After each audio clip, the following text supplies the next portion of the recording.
This past weekend, I got to attend the largest gaming convention on the West Coast, PAX West. It was incredible seeing so many indie developers showing off their passion projects to the countless excited people at PAX. But this PAX, I had a quest to play all the indie horror games, so I could share them with you on my list of my top 10 most anticipated horror games from PAX West 2024. Spoiler alert, FNAF is not where you think it is, so just don't hate me, okay? Don't you dare skip ahead to find out where it is, so help me God. All the games deserve love here, okay? So, right off the bat, I want to talk about all the multiplayer horror games shown off.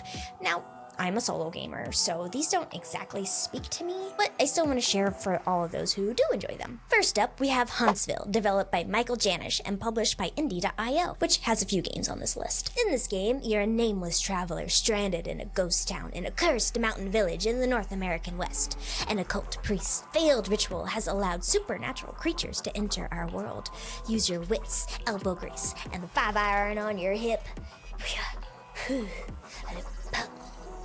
to build a homestead, work the land, and survive against unspeakable monsters in this unique Western horror survival game, alone or with friends. Think cozy Animal Crossing, but spooky with demons and guns, so okay, maybe not the coziest, but no release date as of right now. Next up is Whisper Mountain Outbreak, developed by Togi Productions, an isometric co-op, PvE, multiplayer, Lovecraftian survival horror game. That was a mouthful. It's 1998, and an ancient curse has been unleashed, trapping everyone at Mount Bissick. When a mysterious fog appeared, people started hearing whispers and seeing monsters. Fight, explore, solve puzzles, and figure out a way to escape. The artwork is fantastic, and the gameplay looks like it'd be a lot of fun with friends. Demo is available now, so check it out if you wanna. Up next is SCP Fragmented Minds, another one from Indie.io, developed by HST Studios. Develop a thrilling mix of action and survival horror in SCP Fragmented Minds. You awaken in the remains of Mars Site 113 after a global catastrophe, but you're not alone, and many of the horrifying anomalies contained here have escaped and are hunting down the remaining survivors. SCP is a classic, which is why I put it on the list, and the gameplay doesn't exactly speak to me, but if it's your style, it does look pretty good. No release date yet. Last on our multiplayer list is the one I am most excited about, Hyde's Haunt and Seek. Developed by Small Games and published by Daedalic Entertainment, which also has quite a few titles on this list. Play as the mortal seeker hunting prized possessions of the dead, or as Ghost, using pranks and scares to keep those pesky humans from your prize.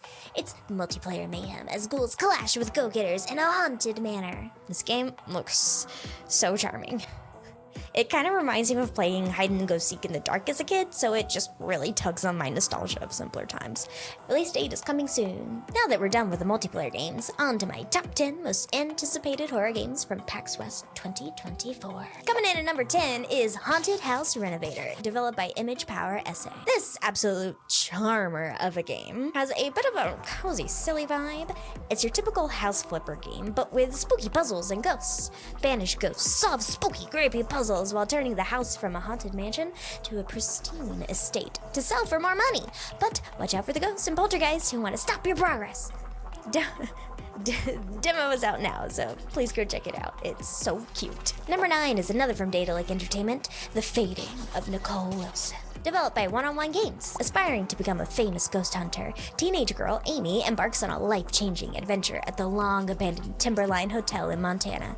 Ghosts, however, come in several shapes and sizes. And it's the living that seems to be hiding a dark secret from her. This game has intriguing, touching, and adult storytelling, combining mystery with a folk horror. And you know I love a horror game based off of folk tales. It's awesome. It's my favorite. It's a beautiful looking game with a fun dark mystery that I would love to dive into, but there's no release date yet though. Next up at number 8 is another from Indie.io, The Hungry Fly. Developed by Erupting Avocado. They use old PS1 style graphics to tell a horror fairy tale of a hungry fly in a macabre, surreal environment. The fly has one mission: to eat a mysterious rotten creature in a bath. Choices matter in this game, so it seems like we will fly through some psychological conundrums as we search for a dead creature to eat. Demo is out now, so give it a fly. Give it a try. The next one might sound familiar to some of you because it is a sequel to a relatively popular horror game. Number 7, Don't Be Afraid 2. Sequel to Don't Be Afraid 1. Obviously.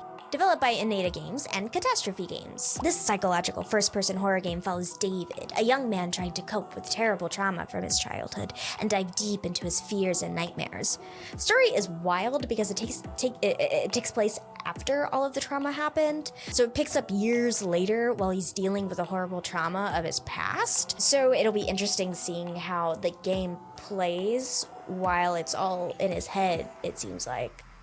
Seems cool. Developers are active in updating devlogs on Steam, but no release date yet. Coming in at number 6 is Love Eternal. Developed by Bulka. Wander a castle built of bitter memories in Love Eternal, a psychological horror platformer with devious trials and an unsettling experimental narrative. Find a way out, or live in shelter forevermore. The game's artwork is what really spoke to me. I just love when horror games use the pixelated style to really immerse us in their stories. The overall vibe reminds me of the Faith series, which we all know is flawless. But Love Eternal will no doubt be able to stand on its own while creating a fully immersive and unsettling story. It's planned to release early 2025, so add it to your wishlist. Number 5 is The Occultist, developed by Dalor and is another published by Daedalic Entertainment. Accompany Alan Rebels in his most terrifying occult investigation yet, and the spine-chilling horror experience. I love cults, man. In games.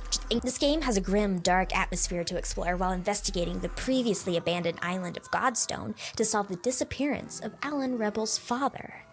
Combat, or lack thereof, adds to the horror by making you feel useless to fight back against the island cult, so you gotta sneak around to avoid them. Watching the trailer, I can already feel the intensity this game is going to bring, and I love horror games where you can't fight back because it just really immerses you in the horrifying atmosphere.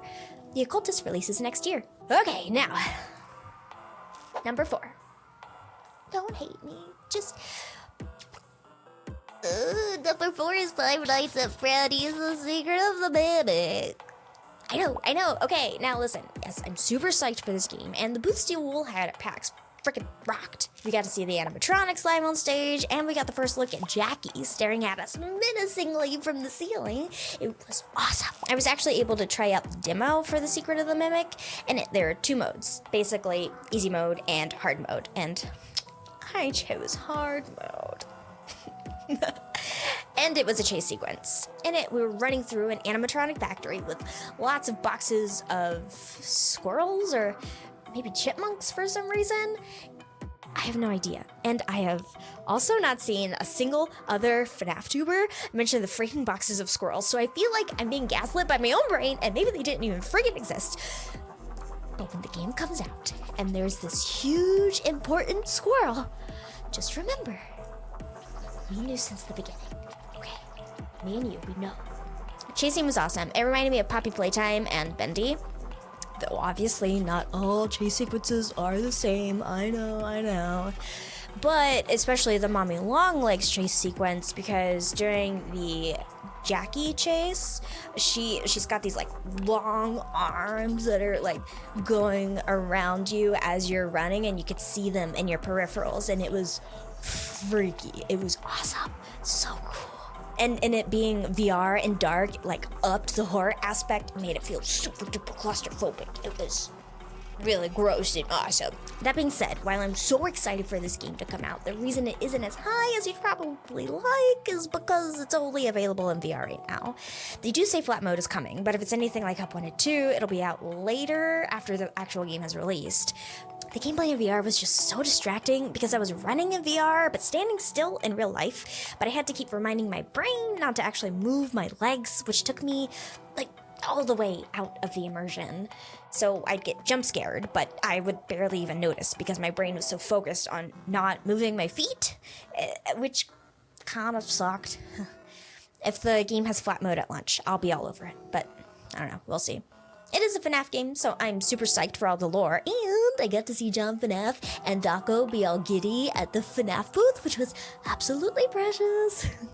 But whatever, it releases next year. Fingers crossed that flat mode will be available at launch. Now, before we get to our top 3, I'm gonna go through a couple honorable mentions in no particular order. Demon Spore is a very 80s slashers inspired top-down shooter with blood and gore and guts galore.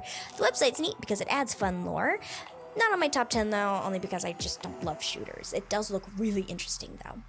And there's Psycho, Giantess Dating Simulator, which doesn't say it's a horror game. But look at it. It's a horror game. Come on. I know there's gonna be secret stuff happening in there, like, obviously. Demo is out now. Now for my personal top 3 games I'm excited for from PAX West 2024. Coming in at number 3 is Edge of Sanity. By Vixa Games and published by Data Lake Entertainment. Edge of Sanity is a Cthulhu-inspired 2D survival horror game. Uncover a disturbing story while madness claws at your mind. Lead a group of survivors and explore, scavenge, and survive together against untold eldritch horrors. I'm a sucker for Lovecraftian eldritch horrors, and if you're a Critical Role fan, I feel like this game's atmosphere kind of reminds me of Candela Obscura, with a party of investigators fighting for their sanity as like the line between good and evil kind of gets blurred in their minds. Demo's out now, and the full game releases September 13th, which is like today or maybe yesterday, depending on when this video goes live. Okay, so these top 2 were so difficult to place for me because they both pull at my personal indie horror heartstrings. Coming in at number 2. I didn't get to play this one nearly as much as I wanted. I could have spent all day at their booth. But I didn't want to because there was a line. And I'm just now finding out that there was a live ARG for this game at PAX. Are you freaking Number 2 is Desktop Explorer by Recurring Dream. Solve puzzles by deciphering hidden passwords and unravel the narrative of the computer's previous users within a retro-style operating system. As you progressively uncover the computer's secrets, you might find that some files are meant to stay hidden. So we've inherited this old computer from our uncle who died, or maybe he's caught up in some crazy secret government conspiracy. Maybe, I don't know. But we do find cave paintings and hieroglyphics, so I'm like, the objective of this game is to do some snooping. And you all know that as the resident indie horror lore keeper, I'm gonna do some snooping. And there's so many ways to find secrets in this game. You can find passwords and put them into code pages of the documents. You can take the pages that pop up and resize them to see different like pictures created with the text that are in them. And you can change the freaking date and time to ones you found in your chronolog to find secrets. It's awesome. And like, that's not even the half of it, okay? Like, there is so many ways to find secrets in this game, and the game rewards you for it. It is awesome. But it all starts in the tutorial, where you are taught to reveal hidden files, to find a trap door. There are layers, man. This game goes deep, okay? Your journey through this point-and-click adventure is headed by this game's version of Clippy, Pizzario, and I'm calling it now. Pizzario is either your uncle stuck in the computer, or he's the antagonist who disappeared your uncle for knowing too much. Or maybe he's God. I don't know, maybe.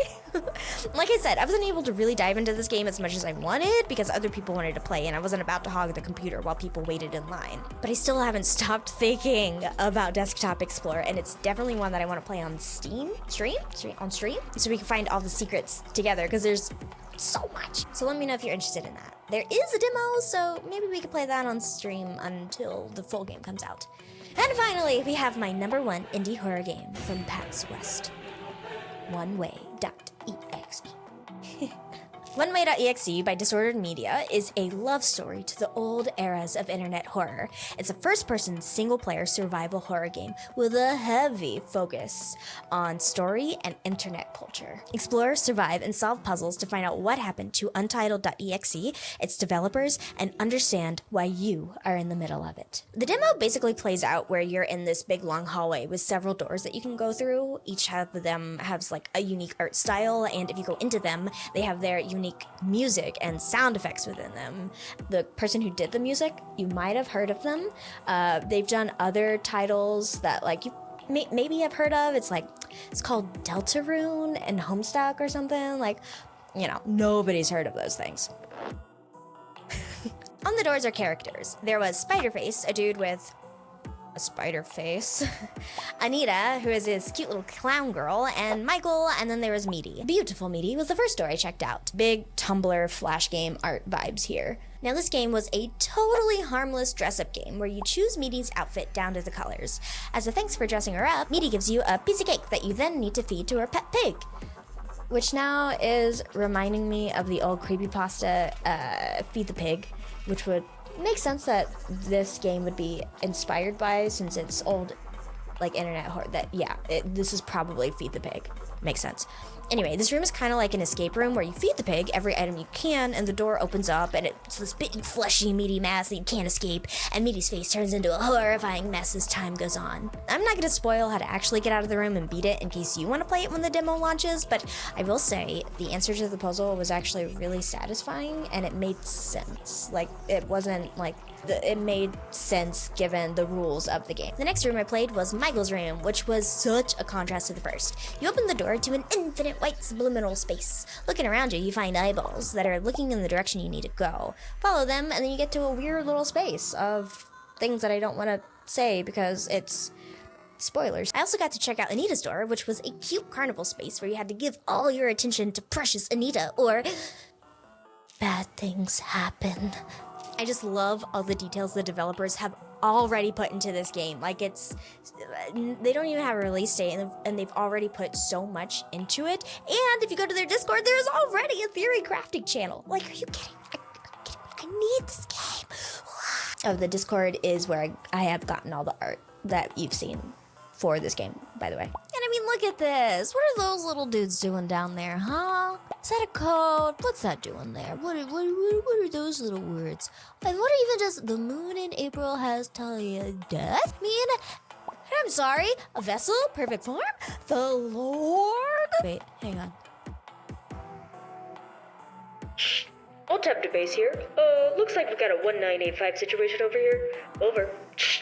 Sound the alarm! We got a missing children at a carnival with a cute animatronic mascot!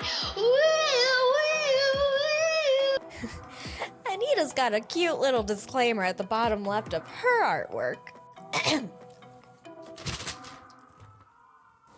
Is not responsible for any serious bodily harm such as mutilation, burning, drowning, amputation, kidney extraction, and is also not responsible for any missing children.